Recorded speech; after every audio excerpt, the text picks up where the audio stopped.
예, 오늘은 좀 제목이 좀 말이 어렵죠.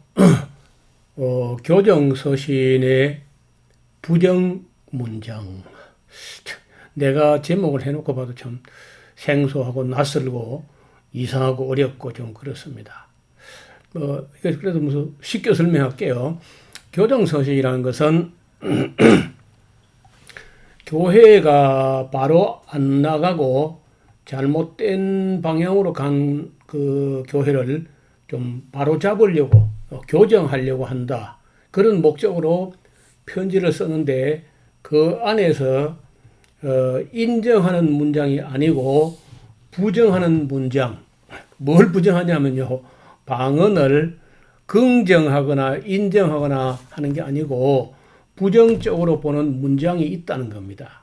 이런 관점에서 잘 안 보셨을 텐데 오늘 저와 함께 이야기를 하고 그리고 나서 보면은 여러분도 이제 보이기 시작할 겁니다.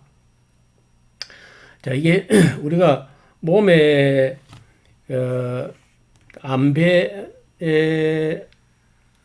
사람들, 몸에 익숙하지 않은 사람들은 성경을 목사가 설명을 풀어주면은 좀 보이고 그냥 읽으라 그러면 그냥 안 보이는 걸로 모르는 걸로 이렇게 이제 몸에 배 이런 게 아주 습관이 됐다는 거예요. 그렇게 해서는 안 됩니다. 이제는 목사가 읽어주지 않아도 목사가 설명하지 않아도 성도들이 성경 읽으면 그게 다 이해가 되고 믿어지고 그렇게 해야 돼요. 그래서 목회자만 성경을 볼 수 있는 잘못된 거야. 그건 미신이지 그 신앙이 아닙니다. 옛날에는 교황만 성경을 바로 볼 수 있다.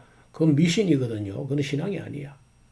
모든 성도들이 오늘처럼 학벌도 높고 그만큼 초등학교부터 중학교, 고등학교, 대학교까지 국어 실력을 닦아왔다면은 어지간한 성경은 다 그냥 읽을 수 있어야 돼요. 그래서 긍정문인지 부정문인지 그런 정도는 읽어내야 되거든요.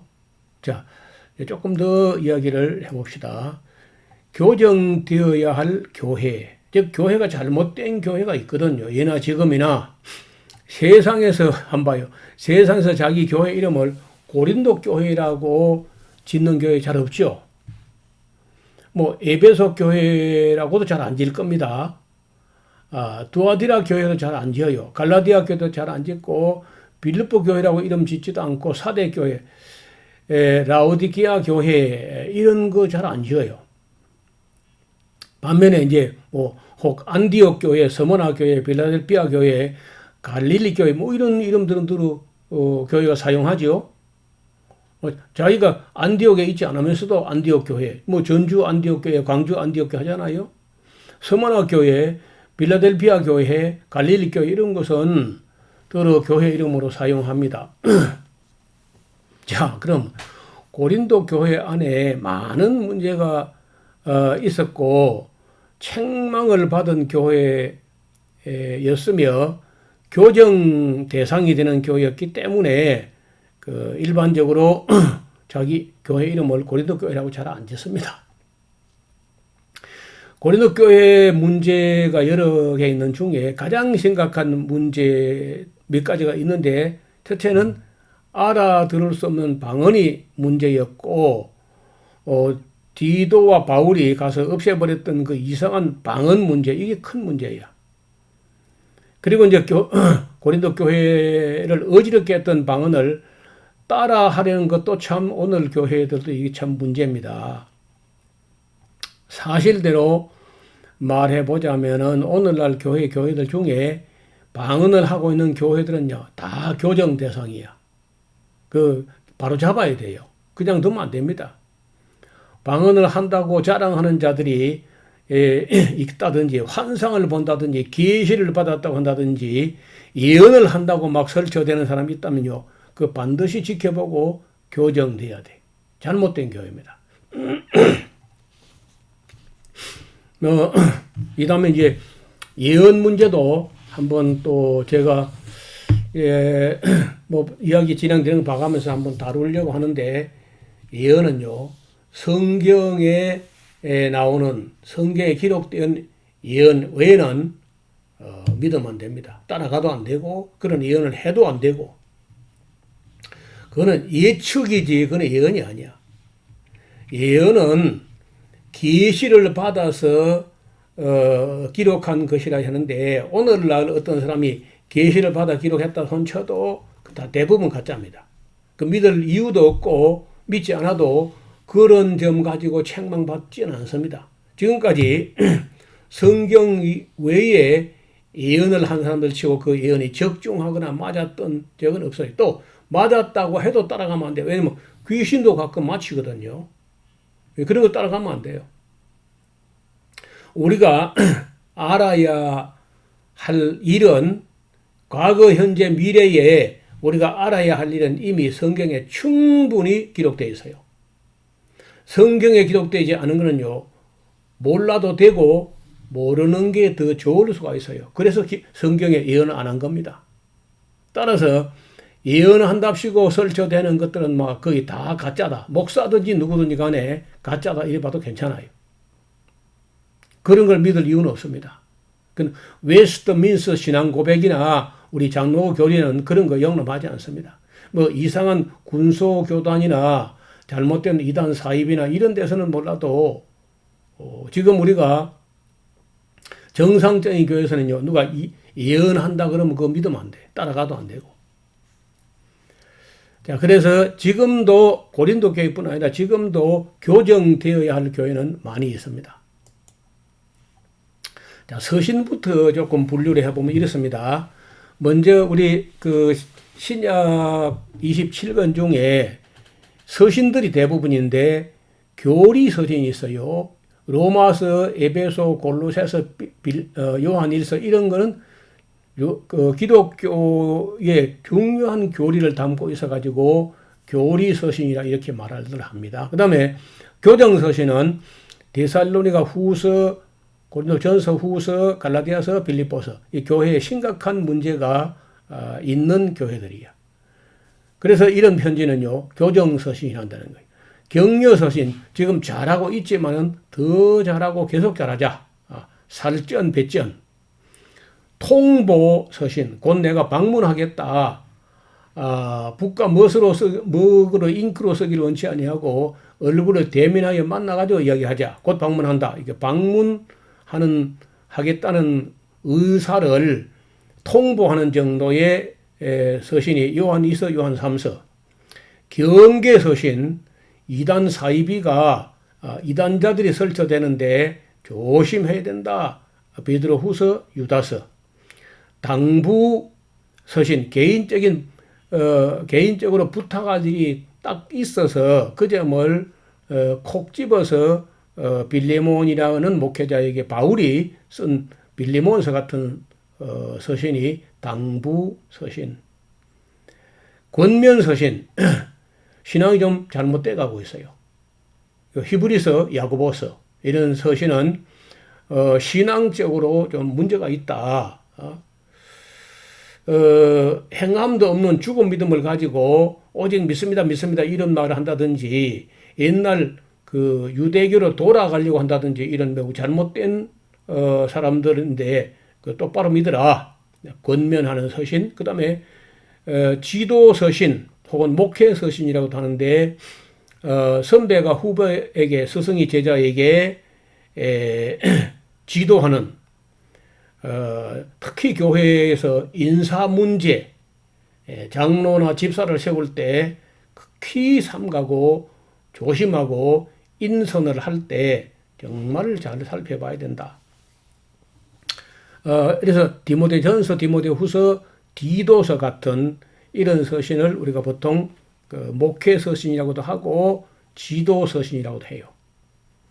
자, 교정 서신이란 말이 여기 보는 대로 틀어지거나 굽은 것 혹은 결점 등을 바로잡으려는 목적으로 기록된 서신들을 교정 서신이라고 분류합니다. 고린도 전후서는 대표적인 교정 서신이라. 그거 뭐 배울 거 있는 게 아닙니다. 거의 그 고린도 교회로부터는 배울 게 없고 교정될 일들만 가득해요. 10가지나 11가지나. 그러니까 그 중에 방언 문제는 뭐 우리가 다 지켜본 대로 굉장히 심각한 문제인데 그걸 따라 하겠다고 배우겠다고 랄랄랄 롤롤롤 하는 거 보면요. 참 끔찍한 일입니다. 그리고 이제 바울이 그 이런 문제, 이 방언 문제를 가지고 여러 그 장을 12장, 13장, 14장까지나 썼는데 그 바울이 이 고린도에서 나오는 그 이상한 소리, 알아듣도 못하는 소리, 통역도 하지 않는 소리를 긍정적으로 인식하고 있는지 부정적으로 말하고 있는지 이걸 잠깐 보자는 겁니다. 어렵지 않아요. 간단하게 볼 수 있어요. 자, 방언한 자들이 예수를 저주할 자를 했다? 아나데마 예수스? 이게 부정문이죠. 방언한 자들이 삶의 성령의 열매가 안 보여. 그래서 부정적으로 기록해요. 방언한 자들이 전혀 사랑으로 하지 않아. 보니까. 이게 부정문이에요. 방언한 자들이 되게 오래 참지 않았어요. 오래 참지 못해. 이게 부정문이죠. 방언한 자들이 온유하지 않았다. 이것도 부정문이에요. 바울이 볼 때 이 방언한 자들이 서로 시기하고 질투했다는 거예요. 그리고 스스로 자랑하였고 대체로 교만한 모습을 볼 수 있어요. 그리고 사람 앞에 무례히 행하기도 하고 자기들의 유익만 구했다는 거예요. 그렇게하면 성내고 악한 것을 생각하였고 불의를 기뻐하기도 했고 진리와 함께 기뻐해야 되는데 그리 안 했다는 거예요. 알 수 없는 소리로 기도를 한다는데 이것도 문제죠. 그 소리를 통역도 하지 않았어요. 그러면서 자신들은 뭐 영으로 비밀을 기도한다고 주장합니다. 자신들은 비밀을 기도한다고 했어요. 다 보면 교회에 덕을 세우지 않았어요. 마치 허공에다 대고 하는 소리 같아.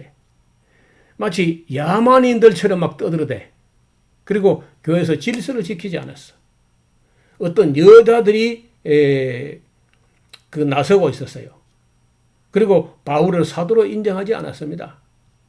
신령한 척 자기들이 신령한 자인 줄로 착각해요. 그리고 아무도 그 알아듣는 자가 없고요. 자기만 내세우려고 하고 방언은 아무 유익이 없다. 이런 식으로 바울이 지금 표현하고 있단 말입니다. 방언하는 소리는 분별 없는 나팔 소리 같다. 알아듣지 못하면 내 마음에 열매가 없을 것 같다. 영이 기도한다고 하지만 알아듣는 자는 아무도 없다. 방언을 통역하지 않으면 예언만 못하다. 방언을 통역하지 않으면 무슨 유익이 있겠나? 음이 있어도 분별이 없으면 어찌 알게 되리요? 방언을 하고 통역하지 않으면 어찌 아멘하리요? 다른 사람들은 덕셈을 받지 못하게 될 것이 아니냐? 1만 마디 방언보다 5마디 말이 더 유익하다. 다 함께 방언으로 말하면 미쳤다 하지 않겠느냐? 이거 전부 부정무이죠. 이거 바울이 전혀 그 고린도 교회 방언을 이때는요, 아직 디도를 보내가지고 그 실체에 대해서 확인하지 않았을 때지만 그 품성이나 성품이나 열매나 모양새나 하는 짓거리가 그리고 가장 심각한 게 아니 어떻게 하나님의 영으로 말한다고 하면서 예수는 저주할 자를 할 수 있겠어. 이런 모든 것들이 굉장히 바울의 마음을 불편하게 합니다.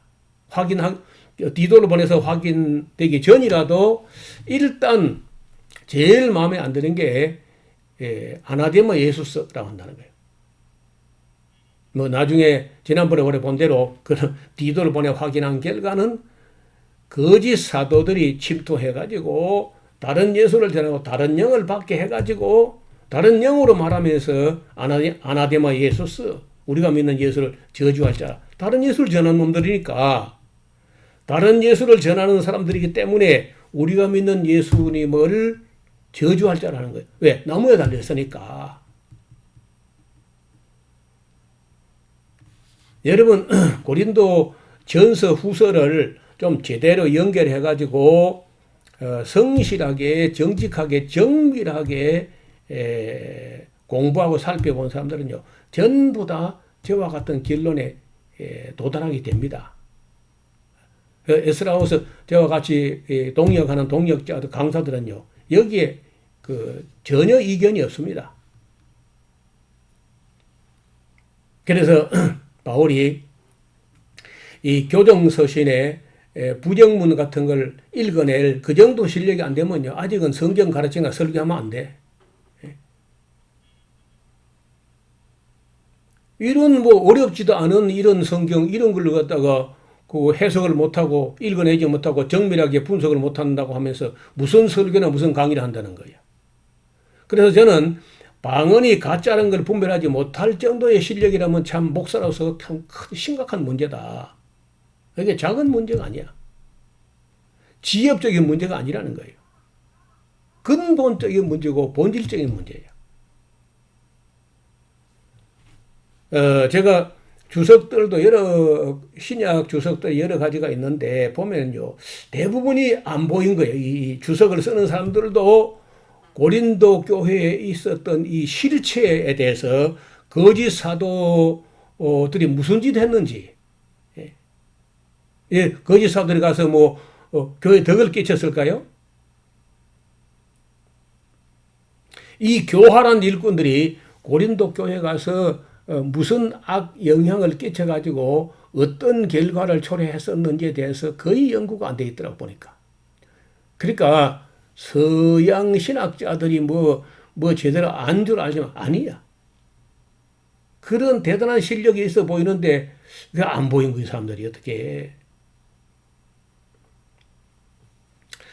바울은 고린도전서 12장, 13장, 14장까지 세 장의 문서에서 고린도 교회 방언에 대해서 이렇게까지 부정적으로 말한 것을 보면 바울이 아직 직접 확인을 해보기 전부터 고린도 교회에 나타난 이상한 방언에 대하여 일말의 회의를 갖고 있었고 매우 부정적으로 생각하고 있었다는 것을 우리가 이 바울 문서 12, 13, 14장을 읽어보면요. 12장 첫머리부터 14장 끝까지 바울은 방언에 대해서 매우 부정적으로 말하고 있는 거예요. 어떤 장로님이 방언 한 40년 했대요. 중학생 때부터 방언을 해가지고 지금 50대 중반까지 방언을 한 거야. 그러니까 한 40년 한 거죠. 매일 1시간, 2시간씩. 그래서 저를 만나가지고 세상에 방언이 가짜라니 이거 어떡하나 하고 고민을 하면서 노 목사 말이 틀렸겠지 하고 나를 이겨보고 꺾어보려고 제법 준비를 하고 고민하고 이제 하는데 하면 할수록 혼란에 빠지는 거야. 하다 안 되니까 이분이요. 자기 딸이 그 장로님 따님이 서울의 대치동에서 논술 교사를 하고 있다는 거예요. 그래서 이제 고린도전서 12, 13, 14장을 딸에게 논술 교사하는 딸에게 야, 너 이거 한번 읽어봐. 뭔데요? 왜요? 아니 한번 읽어봐. 읽어보고 나서 내가 물어볼 거야. 그래 읽어보고 왔더라는 거예요. 근데 물어보겠는데 여기 지금 사도 바울이 지금 고린도전서 12, 13, 14장에서 이 방언을 하라고 하는 말이야? 하지 말라고 하는 말이야? 네가 읽을 때 어때 하니까 하지 말라는 말인데요? 그렇거든 거예요. 아이고. 그래서 역시 논술이 필요한 것 같습니다. 국어 실력이 필요한 거야. 영적인 거는 놔두고 이 성경을 읽어내가지고 읽어서 거기에 부정문인지 긍정문인지 그런 거 정도는 읽어내야 돼. 뭘 어찌하라는 말인지 그런 정도는 이해가 돼야죠. 그래야 교회 앞에 서든지 설교를 하든지 아니면 강의하든지 할 수 있을 거 아니야. 저는 다른 의학은 실력이 많이 딸리고 부족하고 하지만은 국어만큼은 좀 점수를 받아서 늘. 그래서 지금도 국어에 관심이 많고 내가 특히 우리 국어를 사랑하는 우리 말이 참 너무 아름다운 말이야. 글도 아름답고 말도 아름다워. 저는요, 하나님께 감사, 그 다음에 세종대왕께 감사야. 너무 감사한 일이. 그래서 제가 번역 잘못된 문제라든지 교회가 해석 잘못하고 있는 거라든지 오해하고 있는 문제 이런 이야기를 끝없이 제가 찾아서 드러내는데 그걸 이제 일하니까 저와 생각을 달리 했던 분들이 처음부터 끝까지 다 들어보기 힘드니까 부분적으로 듣고 또 오해하고 듣고 뭐 이기적으로 듣고 해가지고 꽤 저 이야기를 두고 마음이 불편한 사람들이 많이 있는 것 같아요. 그래도 제가 왜 이 이야기를 이렇게 애타게 하냐 하면요. 너무 중요하기 때문에. 이 잘못된 방언, 영적으로 잘못된 방언을 받게 되면 큰일 나는 수가 있기 때문에 이렇게 애를 태우는 겁니다. 이 다음 시간에는 그러면 여러분 중에 방언을 받은 사람들 중에 가짜 방언을 받은 사람들이 있고 또는 악령의 방언을 받은 사람이 있을 텐데 그 방언이 가짜라면 어찌 되는가? 어떻게 해야 되는가? 어찌 되는가? 이런 문제도 심각하잖아요. 이 다음 시간에 그 문제를 좀 다루어 보려고 합니다. 좀 부담되는 얘기죠. 내가 받은 방언이 가짜 방언이라면 어떡하는가? 우리 성도들이 하고 있는 방언이 가짜라면 어찌 되는가? 목사인 내가 가짜 방언을 해왔다면 어찌 되는가? 내가 가짜 방언을 교인들에게 선동했다면 어찌 되는 것인가? 이 작은 문제가 아니죠. 그냥 덮어둘까요? 이거 너무 불편하니까 뭐 그 말하지 말고 그냥 덮어 넘어가자고? 그럴 바에야 뭐하러 제가 이렇게까지 지금 제가 스물 몇 개 파일을 지금 올렸잖아요. 20분씩 해가지고. 그럼 500분이나 했는데 그건 뭐 9시간 정도나 이렇게 검증을 해왔는데 그 다 덮어버리자면 뭐 하려고 제가 이런 일을 하겠어요. 아무리 부담되고 아무리 불편하고 진실이 때로는 불편할 수가 있습니다. 진실을 안다는 거. 그래도 진실을 알아야 되고 밝혀야 됩니다. 거짓 방언은 척결해내야 돼요. 디도처럼 바울처럼 잘못된 방언은 척결해야죠. 교회에서. 자, 오늘 또 시간이 많이 가서 이만큼 말씀드리고 다음 시간에 방언이 가짜라면 실제로 우리가 어떻게 해야 되는가 하는 문제를 가지고 다음 시간에 같이 고민해 보도록 하겠습니다. 감사합니다.